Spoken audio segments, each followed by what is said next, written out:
Namaskar, I'm Harpreet Kaur and I welcome you all to our live and interactive online training session on Cyber Swachhata and Digital Citizenship. This training session is organized by CIET NCERT in collaboration with Cyber Peace Foundation, that is CPF. You are watching us live on PM eVidya channels 6 to 12 and also on our YouTube handle NCERT Official. Today we are in day 5 of the training session. It's the last day where the topic that we have taken up for discussion is incident reporting and response mechanism as first responders. It is very important to report anything that you find suspicious, anything you feel is suspicious happening in the online world, because unless and until we be the active and responsible first responders, we won't be able to get to the root cause of the problem. We won't be able to get to the solutions of the challenges that we are encountering, and above all, we won't be able to reach the person who is actually responsible behind everything. So any fraud is happening, any threat you are receiving, any misinformation, disinformation is there, and you notice the errors, you notice that this is something fishy, something not up to the mark, please report. And that's where our responsibility, accountability lies as digital citizens.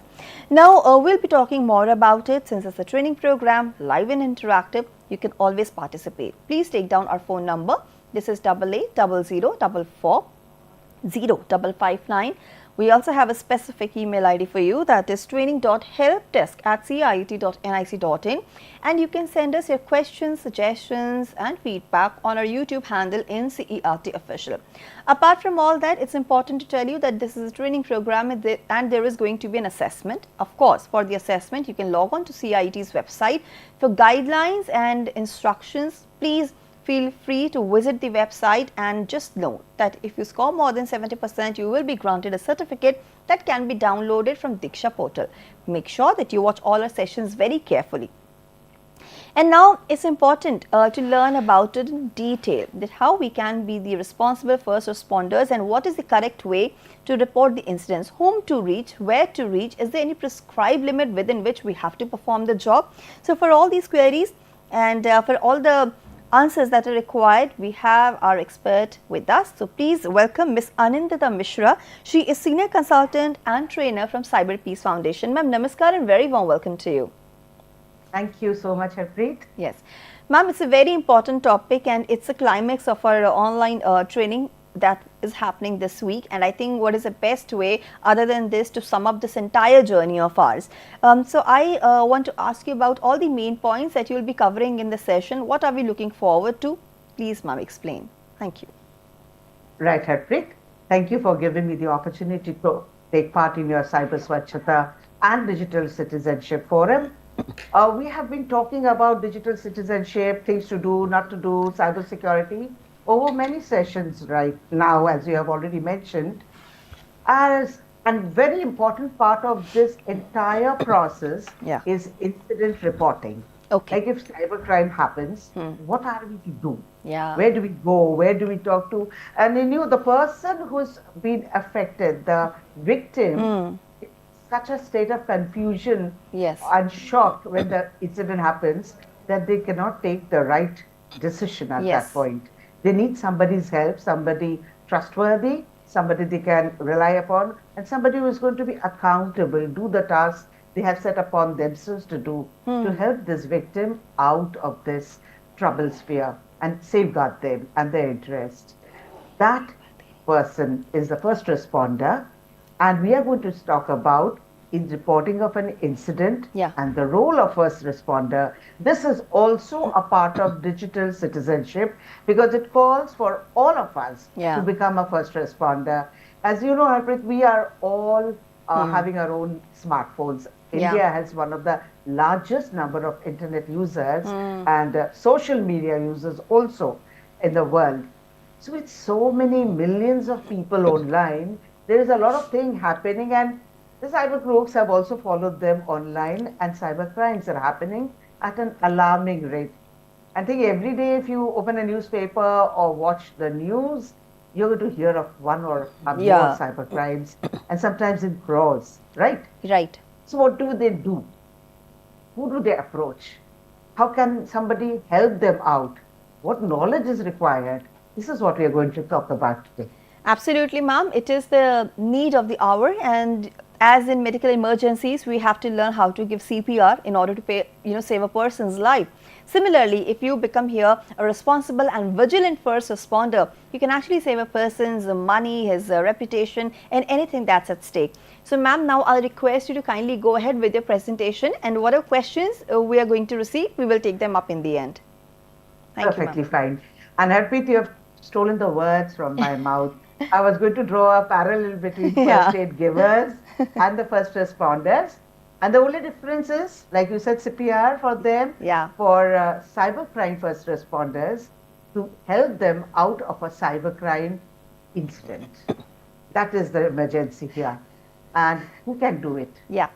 We just don't need a body like CERT in or other I4C to step in. We can do it for laymen, for big companies, government bodies, public institutions, critical infrastructure. These are the bodies that will step in and start working. This is for national interest. What about a person like me or my friends or relatives who may get scammed? Who's going to come and help them?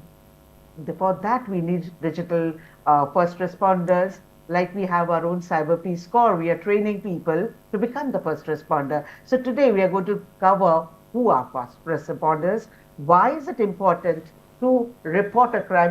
Many times people do not want to report a crime. They feel that it will become a social stigma, people will talk about them, it will be embarrassing or humiliating for them to make their problems open. Perhaps they had made a mistake. But when we talk to people who have suffered, we tell them, even if you had shared an inappropriate photograph with a person you trusted, say an ex-boyfriend or your girlfriend or a relative who had shared it forward or who had edited it wrongly, incorrectly and shared it, then you are not the person to be judged. You are the victim here. So this kind of mindset we need to have so that they don't feel scared to report. And what are the steps to be taken? We need to be very clear in our own minds. Okay, somebody has been affected. I want to help. What do I need to do? What are the qualities I must have? Very simply, we are going to talk about them. Where can we report? What laws are there that is going to help us? We talk about some real life examples also, and the laws and our responsibilities. So let's start with the type of cybercrimes we know and the responders. Okay, so the type of cyber incidents that may happen.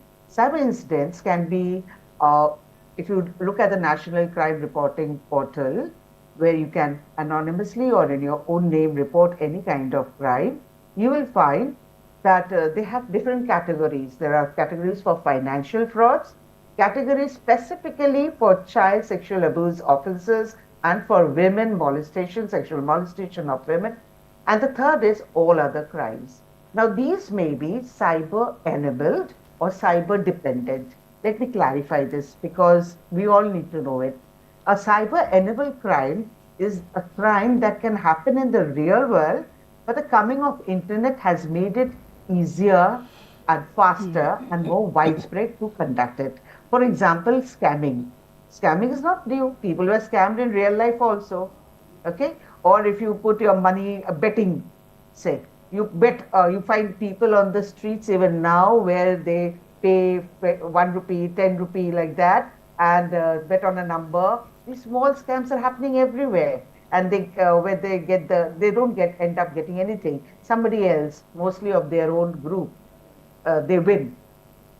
But when you use the cyber devices, the digital world, and you are going to take part in online betting, the scams become huge. Globally, everybody can participate.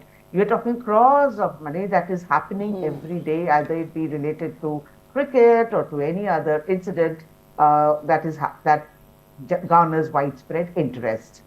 So these are scams, fake jobs, fake investment opportunities.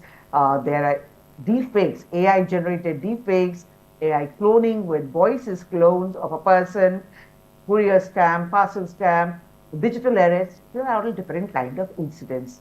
And different kind of incidents require different kind of treatments. That is why I mentioned cyber-enabled and cyber-dependent. Now, cyber-dependent crimes are specifically crimes that will not happen if there are no digital device, like DDoS, distributed denial of services, or it gets a malware attack, or turning a computer into a zombie, or ransomware attack.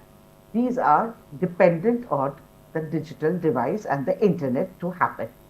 So once you have knowledge of these kind of crimes, you will know, the first responder would know which is the classification, which kind of laws can help in this case, who to approach for solution. So first responder is the first person who comes to help a cyber crime victim. That person has the right knowledge. That person has the right attitude, because you have to not only deal with the losses, it can be data loss, it can be loss of name, fame, reputation, or it can be monetary loss, financial losses. In all these cases, the victim suffers a lot. Mental anguish, psychological torture, if they have been harassed for a long time. They need the right attitude also to help the victims, and the right inclination also needs to be there. Inclination here means, I suppose, have the knowledge and I am very willing to help, but I need to carry on. These things cannot be solved in one day. You report them, you collect FIRs, you contact the police, you keep in touch, you need to know if money has gone, to go and get in touch with the bank and see what can be done. Need the account be frozen? Need money how can money be got back? So the inclination has also to be there. So the first responder, number one, has to be an aware and trained person, because of which we are doing so many training sessions at Preet. We are trying to train people up so that they become digitally trained. The digital world should not appear to them like it is something to do with astronauts or alien astronomers. World. Right, isn't it? It should be as easy to all of us as real life problems. When we approach our elders with real life problems, that I have a cold, what do I do? Your mother, grandmother would immediately have solutions. All these dadima ke nuskes, that you have this, take this, and you'll be fine. We, the digital responder, that is how they should, that is the number, that is the awareness that should be among people, so that when you approach a trusted person, whether parents, educators, then there can be digital volunteers, there can be police. When you approach them, they know, they understand, they can help you through. So these are the first responders. The question now arises here, all right, I have a first responder to help me. Why do I have to report my nude photograph has been published and shared and has gone viral? Everybody's laughing, sniggering. My neighbors look at me when I walk down the road. My classmates make fun of me. If I'm a working person, there is a lot of sniggering going on in the office. I do not want to create more storm. I want to suppress the matter and let it die. Okay?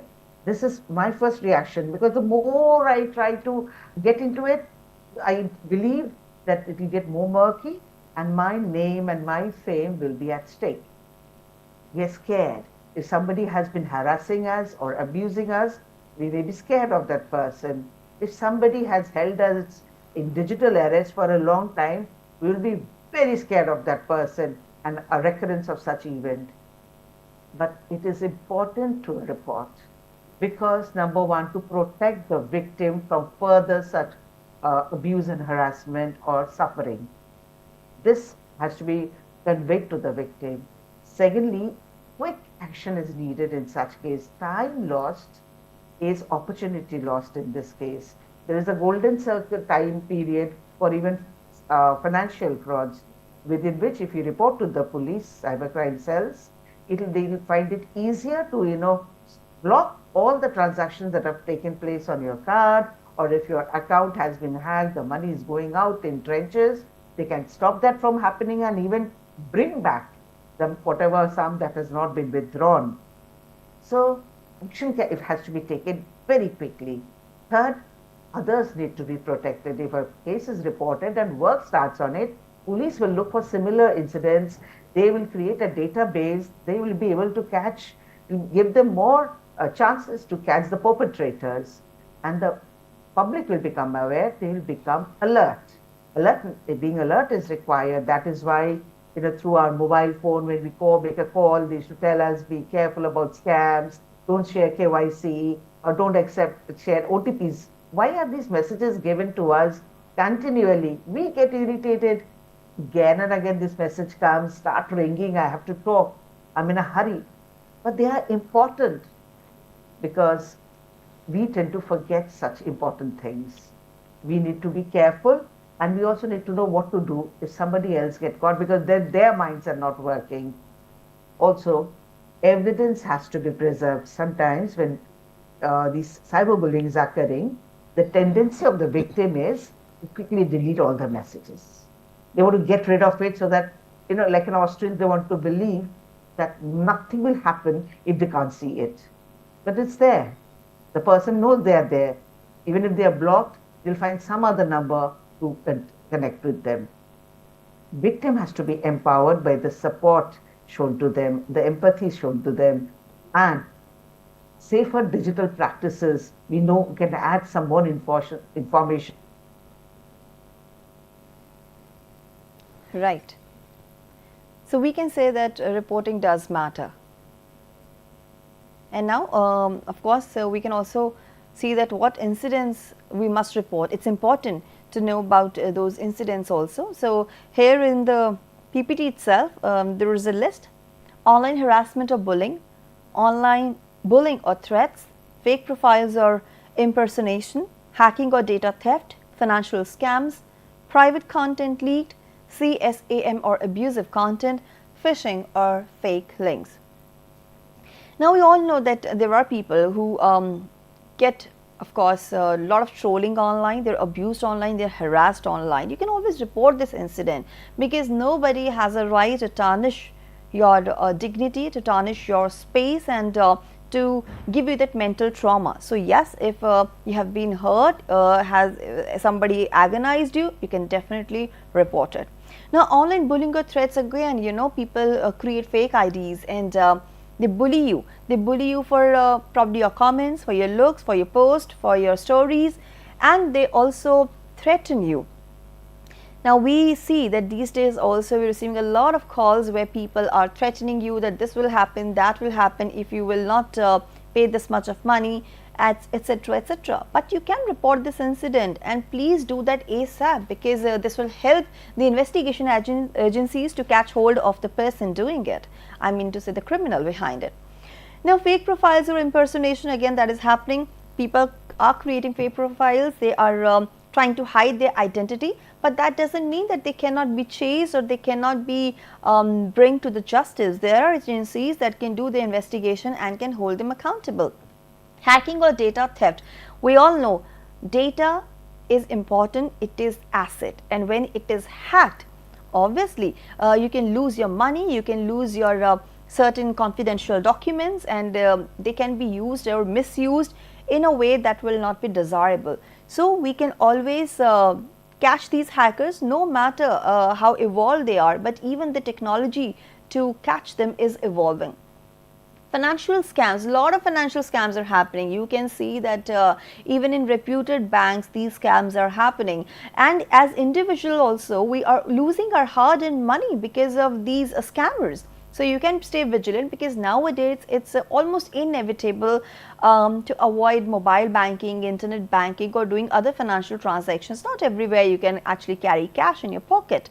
So in order to keep yourself safe from financial scams, you can of course use two-factor authentication, you can use strong passwords, you can be really vigilant about which Wi-Fi you're using, and make sure that you report these incidents.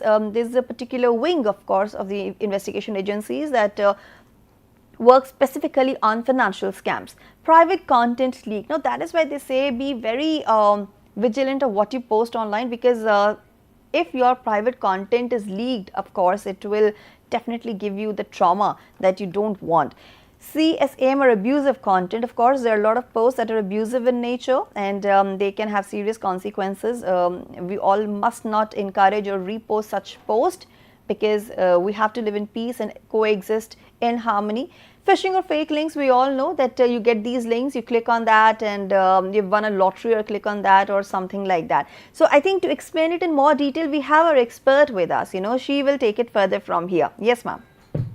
You brought out a very good point that we have to keep our own safety in our own hands. We cannot just blame the internet, the different platforms, social media platforms, or the government for not doing something. If I click on a link which exposes all my data to a third party, then I am the one to be blamed. So I have to be careful, and a digital volunteer can help a victim understand where the victim had gone wrong, and so that it is not repeated. Right. So the victim can talk about, say, data theft or financial, or CSAM, which is child sexual abuse material, phishing or fake links. These kind of incidents can be reported.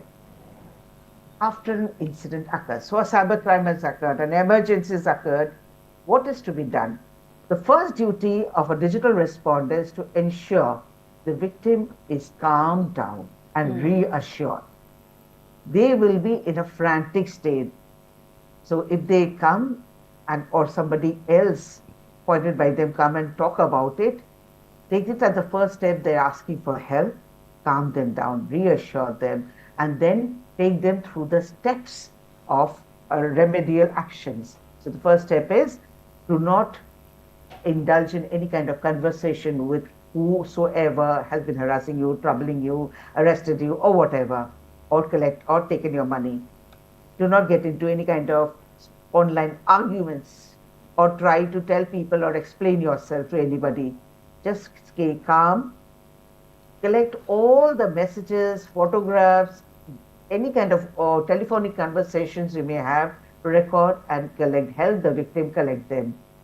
Instruct the victim not to delete any kind of content, even if it is not appropriate enough to share with anybody else or to come upon in public eye.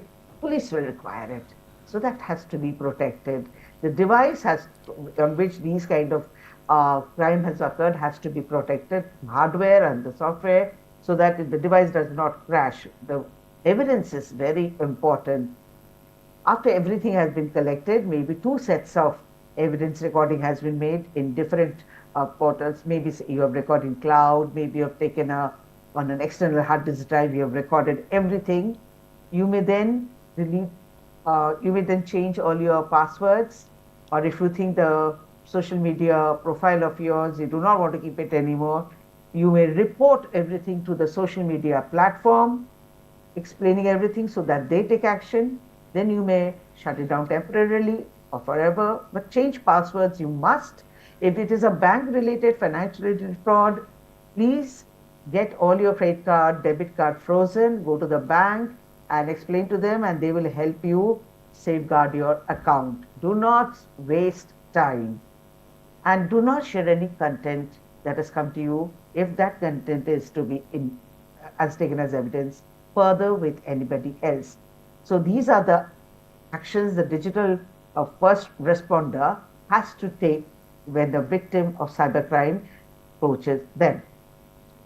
As I told you already, the right knowledge. They need to know what to report, where to report, how to report, what all to include. So this collection of evidence, safeguarding of device, knowing which channels to report on, following up with the reports come under knowledge, right? That actions, also being human, to help the person by being empathetic and by being kind, listening and assuring them that nothing will happen and we'll be there all the time, and continuing, following up, not to give up. So the next point, after all this is done, as I told you, report to cyber authorities. And if the victims, go through victims all the devices and check how secure are the devices, how secure are the accounts of the victim. Does the victim have multi-factor authentication turned on? Is there an updates turned on all the devices? If not multi-factor, then at least 2-factor authentication. Does the victim keep the phones locked after set auto lock on and set a pin for locking. Otherwise, help the victim do it and teach them why it is important. Also tell them not to get revenge or retaliate or fight back, because then their case becomes weak. Let them contain themselves and be diplomatic online. Oversharing is a tip that you can help them if you share more. And as Arpiti already mentioned it, the more you share, the more activities you do carelessly online, the more trouble you are going to get into. So we have now got the evidence. We have quietened down the victim. The third thing is to report. Where do we report? The first thing we do is you can report to your local police station or the cybercrime cell if the local police station has it. You can also report and must report to all the social media platforms concerned, flagging the content, and ask your friends also to do it, that this person is bothering this person. The grievance officer, the DPDP Act 2023 has also made it compulsory that each platform has their own grievance officer, and you have the right to approach the grievance officer if no action is taken against a profile, even after your complaint. If you are a school or a college student, please consult a trusted adult, your principal or your professor or teacher whom you trust, especially if you're a minor. Other than this, what are the government's done? Government has the Computer Emergency Response Teams, CERT-in, that responds to all major computer-related emergencies in the nation. For us, people, the normal citizens, to complain, there is a national reporting portal. You can go to www.cybercrime.gov.in, and there the portal will open up. And they have the citizens' manuals are there very clearly, step by step. Explanations are all given, how to lodge a report, how to take screenshots, how to collect evidence, what all can be included. Everything is explained step by step. And so anybody, if it is a person who is a victim of cybercrime, but unfortunately is not very well educated or cannot read and write much, but has lost money or say lost data, somebody who can help them, who can read and write, can help them. It's so simple, anybody can fill up. For people who are going to complain about CSAM, child pornography, or adult female molestation, sexual offences, they can do so anonymously also without revealing their names. So these provisions are there. Then there is the I4C. So these I4C has also been created by the government of India. They are the nodal body, which looks after all the national reporting portals and how the cases are going on and like that. So these are the places where you can go and lodge your report. Also, there are helplines offered. If it's a financial fraud, please keep this number saved on your phones, 1930. You can report all cybercrimes on this, but for a financial fraud, the faster you report it in the golden period, the better the chance, the stronger the chance of your portion, at least of your money, being recovered. It all depends on you, how quickly you become aware that you have lost money and you report.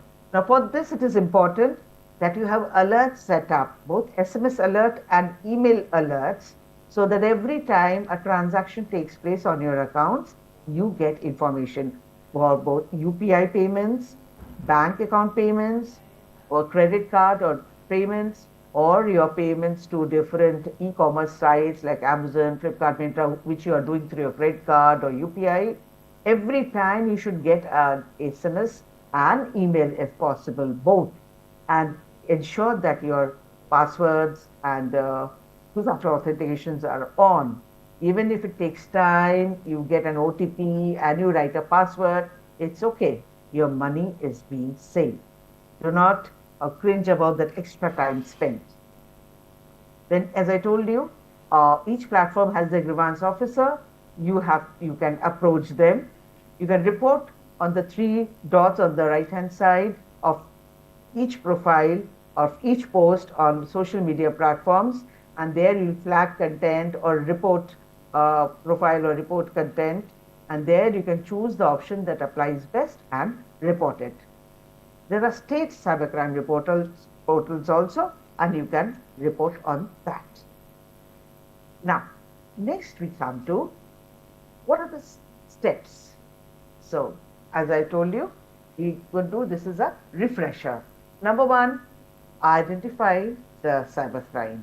Cyber-enabled, cyber-dependent, what kind of cybercrime is it?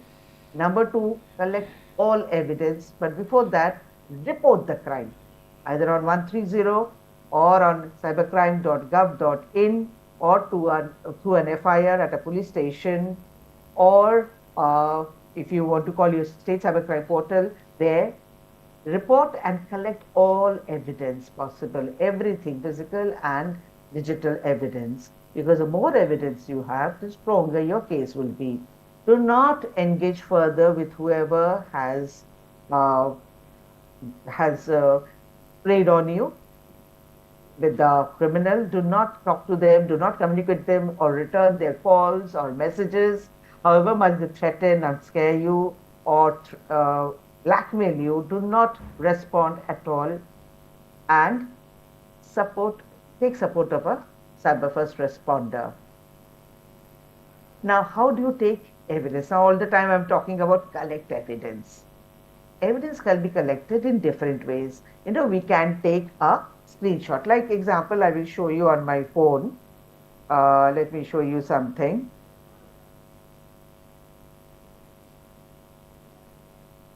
So I do not know if you'll be able to see. There is a information about a Mumbai person who gets a friendship request and loses 9 crore to cyber fraud.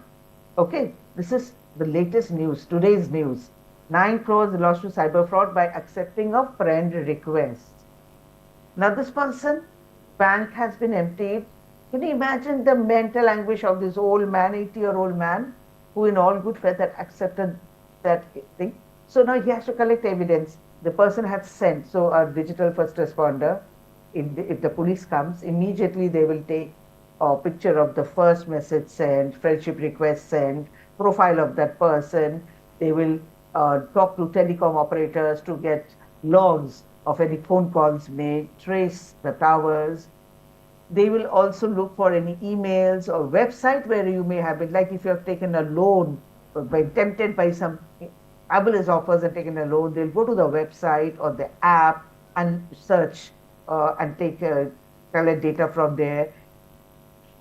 Also, any chat messages, any kind of conversations, I would suggest you keep your telephonic records also. You can turn on recording for your phone calls, especially with calls with new friends made online or some friends you are getting a bit suspicious or uncomfortable about.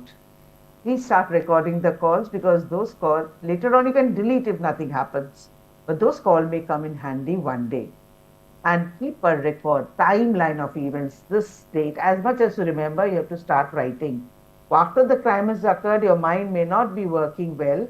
So your digital first responder's duty is to calm down and assure the person that a solution can be found. And then start who did you speak to? Like last year, a person I had known had discussed in the bank regarding their account. They had gone to their branch, discussed the account, and there were other person listening. That the person wanted to talk to their relationship manager, and somebody called up as the relationship manager. It also carried the photo, the Truecaller or some other identificator carried the name of the bank. So this and delivered relationship manager. This person trusted and shared some KYC details. And after that, overnight, more than 5 lakh rupees was taken away from his account. Okay? So, and without an OTP. There were no OTP coming. So now you have to write down, I went to the bank, I spoke to this person, there were people around listening or talking and giving advice. In the evening, I got a call from this number. So is the number there, recording of the number. The number, everything you have, keep a detail of the timeline, whatever. Later on, you remember something, add it. And that is how you stay safe. and in a better position to get justice. Now let us talk about what is the key, uh, should I say, skills of a first responder before we move on. See, parents, teachers, digital volunteers, we are all can be first responders. First responder training happens continually for law enforcement officers. They are more advanced than you and I will get. So they can, trace calls. They have the authority to demand for content from different bodies, which you and I can't go. We need police help. They can get a warrant to take somebody for questioning. So they have many more technical knowledge on this. They get continually refreshed. For teachers and parents, we also need to be digitally aware and knowledgeable. And we need to, even if we are not very knowledgeable, we have to be aware that our problems in our days very different from the problems our children face. So we cannot take the attitude of starting on, I told you don't talk so much online or don't have so many social media profiles. We don't start with the blaming attitude. We start with the attitude of a friend, by creating a safe and open environment where children can talk about what is happening to them. If a child is being molested by a pedophile, the child will be shy, scared, and not likely to report this to parents. Fearing parents will get angry and they'll get scolded, and they will understand there's something wrong here. They will get that instinct. So you keep all your communication channels open, assuring your children again and again that if anybody approaches you, there's this good touch and bad touch, good word and bad word online, good approach and bad approach, good things to share, bad things to share. These are the things that you got to slowly build up on and talk about so that they can approach you without hesitation if something happens to them. Let them, the more you give them the phone to use, the more you talk about online threats and risks. And tell them that this is a privilege I've given. I have got you the phone. I'm giving you internet. I have the right to be part of your digital world as a parent, not to spy upon you, but to keep you safe. So you'll be part of their social media profiles. You can send them friend requests. They should accept. You may not comment. You may not say anything, but keep quiet so that they don't be embarrassed. Later on, after they're 16, 15, 16-year-old, you may step out when you realize your children are mature enough. But ensure that they still keep talking to you. It's imperative that the parent-child talking doors do not ever close. They should be confiding in you and not into any strangers outside in the digital world. Be alert to any changes in their behavior, especially if they become unsocial, antisocial, their marks decline, they do not take an interest in mixing with their friends or playing games or taking part in any kind of sports or hobbies. If they exhibit such symptoms, talk to them, take them out. One of the parents can take them out, go for a walk, or drive or talk to them and find out what is troubling them. And then guide them on procedures. Let them know that if there is any trouble, there are remedial measures available. What can be done? What can schools and colleges do? Continuous sessions to keep refreshing the knowledge. You should have especially in this age of misinformation, there should be a lot of information about fake news, deep fakes, digital arrests, cloning of parents' voices and telephone calls in their parents' voices to bring children over to places where they shouldn't go on their own. Encourage responsibility and accountability among the students. Organize games, competitions, contests, so that children realize these values while taking part in these competitions. And have trained staff to handle these digital problems. There should be cyber counselors who will help children get over these. It can be a small cyberbullying incident in school. It can be a viral incident. It can be a bigger somebody pestering them over phone. Sometimes, I should say most times, children feel more confident sharing with teachers than with parents. There's a shyness that exists, a generation gap. So trained staff is a wonderful solution. Now, I'll tell you some incidents. Like today's case, I told you, this old man, 80-year-old, who lost money to a friend request. There was this general of the army, I will not name names or designation. Somebody cloned his voice, and rather more than that, copied, impersonated him, used his photograph and his name, his designation, and created a profile. And using this fake profile, he contacted the general's friends and said, I have urgent need for money. Now, this was before these things became very common. So people were ready to help out.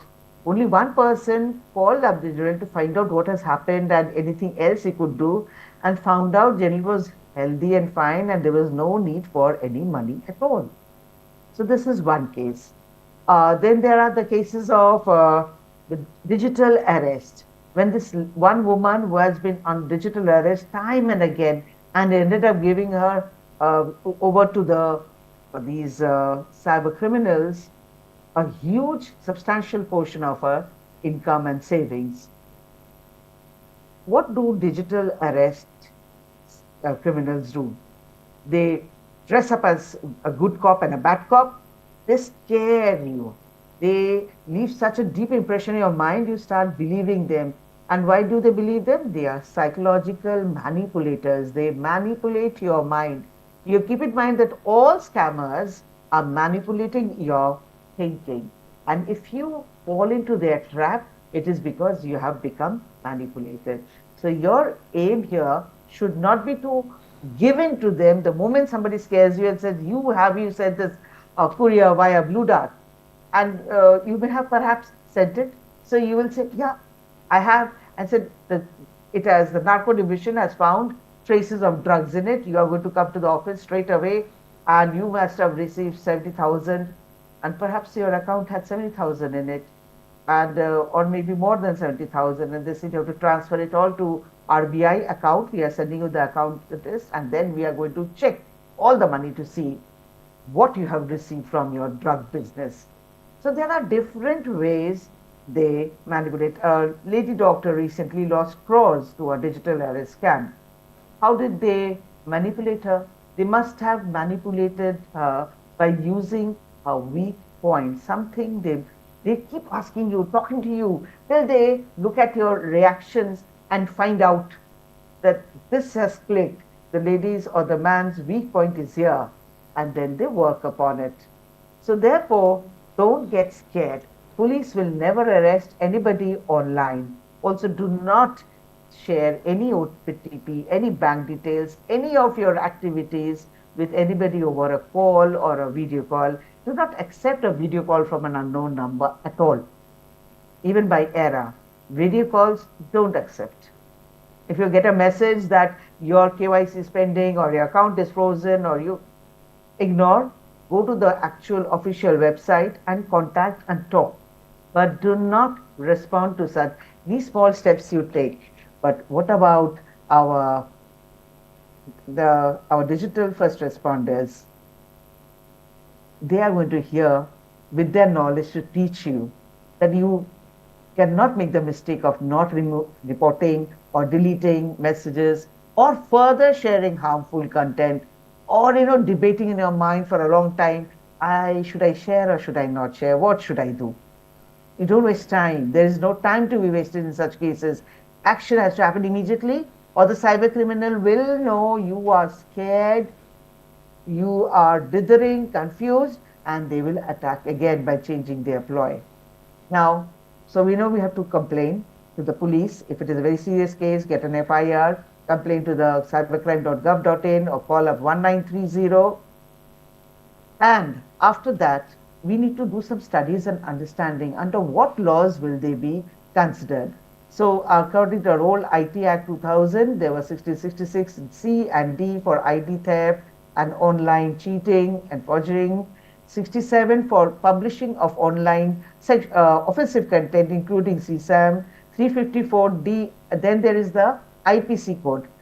The IPC codes are for where you can lodge a criminal case regarding cyber stalking or sending inappropriate message or verbally threatening, intimidating somebody by show of power or very threatening stance or through forgery of documents. E-documents have been forged.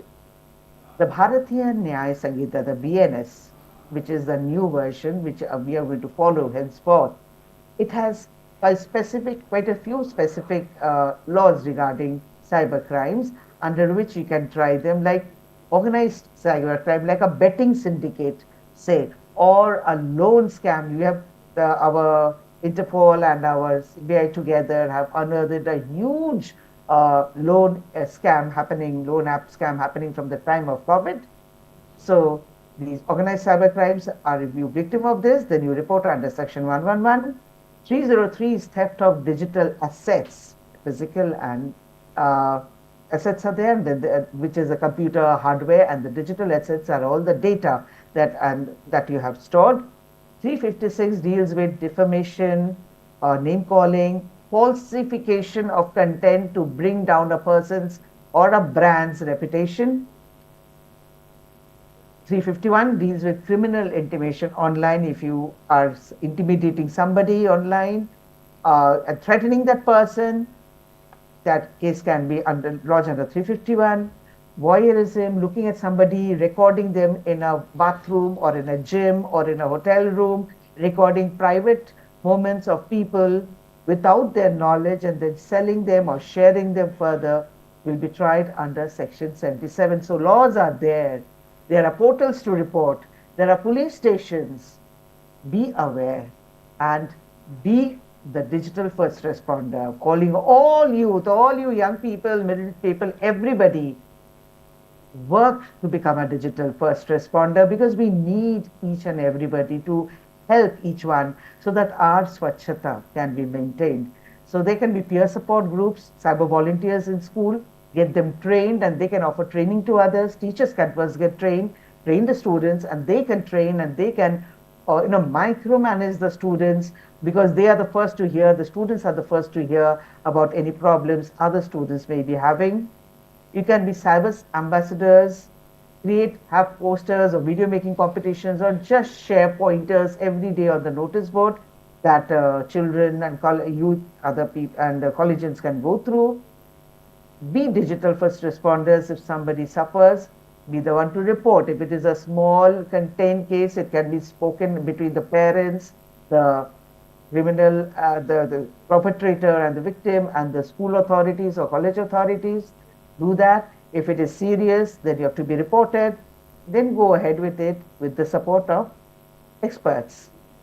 It's our responsibility as digital users to use technology ethically and not wrongly. Like there are children who try to hack. There are cases where adult pedophiles have encouraged young children to hack into other children's accounts and share content. So we need to teach our children as teachers, as parents, as social, responsible people, socially responsible people, that we learn how to be ethical in all our dealings online. We learn to respect others' privacy and demand that same respect ourselves for our social world, not to share any fake, any harmful, any incorrect content. And if any content comes to us, verify and also report all kinds of behavior. So, digital citizenship, reminder again, be aware, be alert and report crimes, support others as first responders, help to create a safe digital India, and join Cyber Peace Corps to bring in effective change. And with that, I come to an end of my presentation. Thank you. Thank you so much, ma'am, for this wonderful presentation. It was indeed delightful, very insightful as well, because I think unless and until we learn the tricks of the trade, we can't be responsible and active first responders, and we can save ourselves and many others. And this was more or less an awareness program. I'm sure that everybody out there now understand to be safe and secure on the digital world, on the digital platforms. You need to know the ins and outs, the rules and the guidelines, and you have to be first responders. Now, I've got this one question, though we do not have enough time in this session. But there is one particular question. Ma'am, what do you think, I really want your views on that. What role do you think simulation training and exercises play in preparing first responders for incident response? I think that would be a lovely thing to do. Yeah. You know, if you have, even in class, in school or colleges, you can dedicate 10 minutes of your time Yes. to think of thing. Okay, somebody has been scammed, or a friend of yours has faced this. What shall we do? Jot down all the points and then see which are the most essential points and in what order. And then we are all first responders. Yeah. And ma'am, one more question. It's very interesting. How can first responders ensure that they are using technology effectively and safely in incident response situations? That calls for repetitive training and refreshing of knowledge. Right. Because we do not have all the knowledge, and every day technology is advancing. So these kind of training and refresher training have to happen again and again, so that we keep abreast of what's online, what's the latest, and what we should be aware of. Right, ma'am. And ma'am, though we have, received a lot of questions, but due to dearth of time, I won't be able to take them. But I think you have almost answered everything. Every query that is coming to my mind or the minds of the viewers have already been answered. But I really want to thank you for this insightful session. And I think, this is the best way to culminate this entire journey. I really like to thank you, and all the email IDs and the phone numbers that we have received so far during the session. I think let's report the incidents there, because we cannot, just take things for granted. If it is happening to our neighbors, it can happen to us as well. So let's do something for others, so that when it's our time, somebody else can step in and help us out. So thank you so much, ma'am, for your time and contribution. It was indeed delightful. Thank you. Namaskar. Have a good day. Same to you, ma'am. And now, viewers, it's time for me to wrap up this training program of ours. Of course, it was day 5, and we talked about incident reporting and response mechanism as first responders under the umbrella theme of this training program titled Cyber Swachhata and Digital Citizenship. Now, I wish you luck for the assessment. Please attempt it very carefully and score a good percentage, that is 70% or more, and get yourself a certificate. Now, closing the session here, it's time for me to tell you about textbooks. Yes, they are available on Amazon, Flipkart and NCERT website. I'm talking about grade 4 and 7. So please go buy your copies and start studying immediately. And apart from that, what you can do, you can take a quick look at the schedule, what's all coming ahead. In a short while from now, you can actually watch a beautiful session, another very nice session called Sahyog, where we will be talking about healing. And at 5:30, we will bring you another session of ours on school leadership development by NCSL NEPA. So please participate in the Sahyog session. It's going to be one very delightful journey for all of us. With this, it's a wrap. This is me, Harpreet Kaur, taking leave of you. Namaskar.